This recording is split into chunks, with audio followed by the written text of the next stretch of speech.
Welcome to another Down the Rabbit Hole video. In my last video I touched on the Sega Game Gear and I just thought I better bring this thing back out and do another video about it. And instead of a game, I actually wanted to talk about the hardware, or more specifically what I got with it or for it.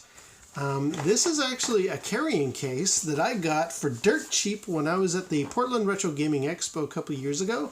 And it's a little bit of a cheap design, but it works. I mean, as long as you're not carrying this thing too far. There's the Game Gear, a couple of games, place for the power supply, and it even has a spot for the little cable connector, or, you know, the thing that allows you to hook in and you can play TV on it. Talk about that in a second. Here's my Game Gear itself. Now, it doesn't, it fits in there fairly snug and it works, but this is all just protected by a very flimsy little canvas thingy here, so don't know if I'd really recommend this as a carrying case. What's interesting though is I got this for maybe $5, the actual bag itself, and I thought, well, that'll work. I picked up the power supply elsewhere, which I'll talk about in a second. And when I was buying it, it actually had the TV adapter in the bag, and the guy just threw it in for free. So I got this and the carrying case for about $5. Gotta love that. Now, the main reason I'm talking about the hardware is actually because, much as I love the Game Gear and I really like this handheld, it definitely does suck up battery power. Like I've taken batteries out because it's just, even with rechargeables, it's quite a power hog. So that's why I got this power adapter, and I'm going to be using this going forward. So you're going to see a wire sticking out of the Game Gear from now on. But I thought, well, since I'm talking about the power supply, I might as well talk about the case and the TV adapter all in one fell swoop. So I guess first of all, let's plug it in and give it some juice. Now, when I picked this up, I made very, very certain, because there were a few conversations on the Atari Age forum about you want to get the power adapter with the yellow tip on it. This particular one is the MK2103, and there's a few folks, or there was a conversation taking place saying that you have to be a little bit careful with these power supplies, because there was one run of them, or one model, that instead of running at, what is this, 9.2, I want to say? Can't recall. No, actually, this is the one that runs. So the other power supplies run at like 9.2 volts, I think. This one runs at 10.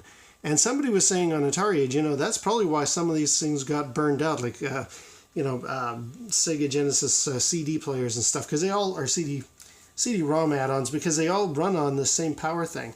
But somebody else pointed out, no, that's not really likely. I'll link below to that actual conversation. But it put the fear into me. I was like, okay, I want to make sure I get a power supply with a yellow lead on it, and that's what I've got, even though it says 10 volts here. That's interesting. Or is that input? No, that's output. All right. Well, anyway, so let's plug it in and give the Game Gear some juice. All right, so now this is in the wall, so let's plug it in and contact.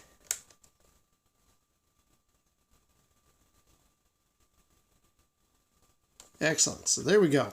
So yes, from now on, you're going to be seeing this thing hanging out of the top of my Sega Game Gear, but I'm wondering, I guess I see if I can just adjust the screen a little bit. It's not the ideal for, oh, there we go. Is that it? Yeah, good enough. Okay. Yeah, so this is really, oh, not too loud. Already done a video about Road Rash here. Really like this game. But I quite like the Game Gear itself. I think it's got a great D-pad especially, and that was what I mentioned in that last video.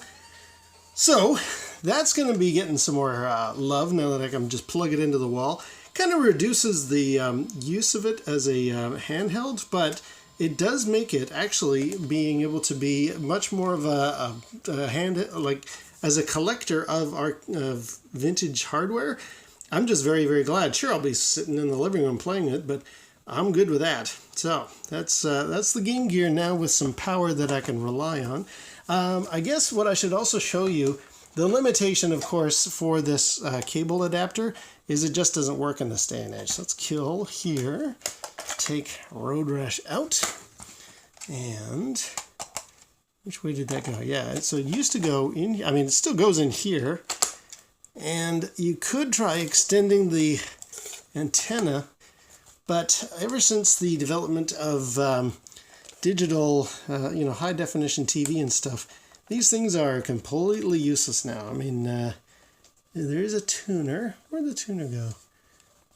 Oh, it's on the side here. Okay, so I can try my best to pick up some channels, but yeah, you can see like it almost picks up some stuff. There's like indications of some random signals, like there's something there, but I think that's just probably noise. There's nothing being broadcast on these channels anymore, so having this little adapter doomadad, it's not terribly useful, but I thought, hey, if the guy's just throwing it in for free, and I know these things actually go for some cash because collectors want them, so I'm just like, yeah, sure, I'll take it. And the nice thing with the little cable tuner, you actually have the ability, it's either this one or this one, you can plug in a video source that you could actually play on this screen. I mean, I've seen people hook up, I don't know, like an Xbox 360 and actually have what's displaying out of their like regular old composite output. They could put it into here, and then they could at least see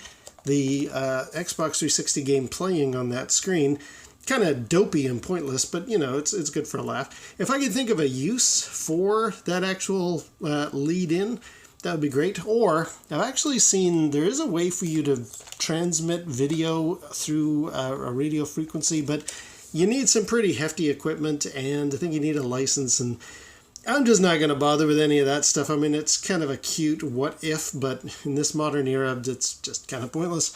So, unfortunately, as much as I like this adapter, or this TV tuner, it's completely useless today.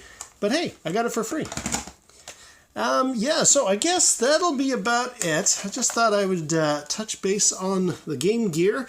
Going to be getting some more love, and it's going to be plugged into the wall from now on. Really, really like that D-pad. This is probably my favorite thing about this machine.